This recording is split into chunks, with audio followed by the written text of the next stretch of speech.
Y'all, my hair looks crazy right now, but oh well, fuck it.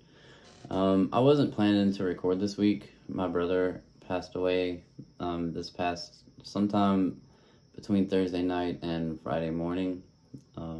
He had a heart attack. I mean, that's what we think. We won't really know for sure until the coroner and everybody gets done and releases his body. Which, because of the holiday weekend and because of where we're from, it's such a small town, and we're right on the coast of Texas and Louisiana and the border in the Gulf of Mexico. And usually, unfortunately, there's a ton of deaths. I mean, a pretty high number of deaths, usually due to like alcohol or drugs of some kind. Which wasn't him. That's not how he died. He just had. He was only 35 years old, or he had just turned 35 last month, a couple of weeks ago. But he had high blood pressure and high cholesterol, which are two things. Like his doctor, he had said. I mean, his doctor told him to kind of cut those things out, like salt. Excuse me, salt. You know, drinking, smoking, you know, to get some more exercise and things like that. And last I talked to him, he said he was doing that. He said that he had gotten a lot of that under control. You know, he had quit drinking, quit smoking. He wasn't eating bacon anymore, and he was pissed about it because he couldn't eat bacon. But I don't know. I think, I'm not sure. I don't know. We won't know for sure until we get all the reports back and everything that goes on. We grew up pretty close, but the older we got, the farther we grew apart. I think it was just, I don't know, just people grow apart, you know? I mean, it's not something that you really, like, plan to do, and it wasn't because we didn't like each other or anything like that.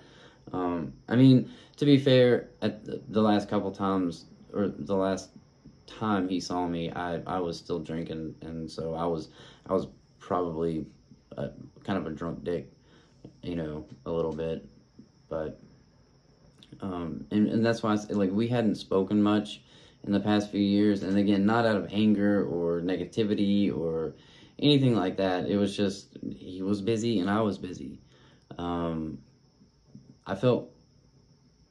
I feel guilty for not making more of an effort to talk to him.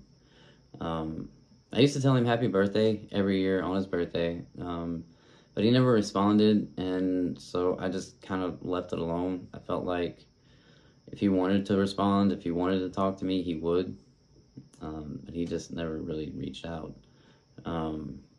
We also had a kind of a complicated relationship.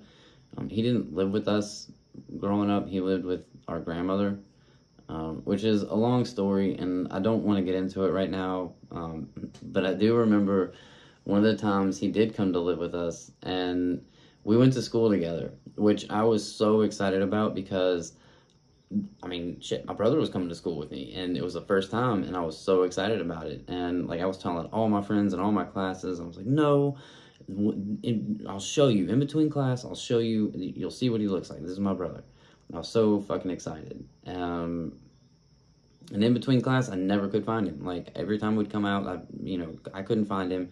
And I kept telling all my friends, you know, and so we'd go out in the hall, and we'd be looking for him, and then I would just look fucking stupid. But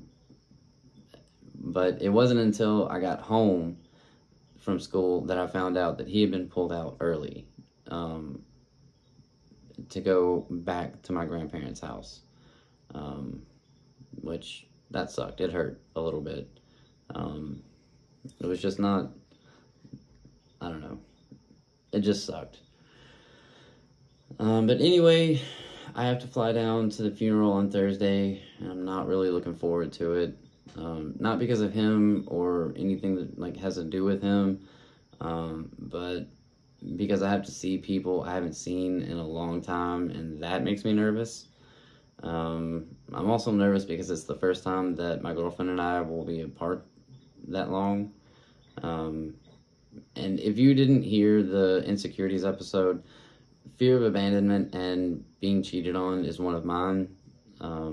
one of my big insecurities and big fears. So yeah, this may be a short episode, but I needed to get it off my chest. So I appreciate you listening and listening to me fucking ramble. I want to thank everyone out there for the condolences and thoughts. It means a lot to me and my family. If you're dealing with death in the family, my heart goes out to you, and your family. And just, we all go through this. So just remember, you don't have to sit in the dark alone.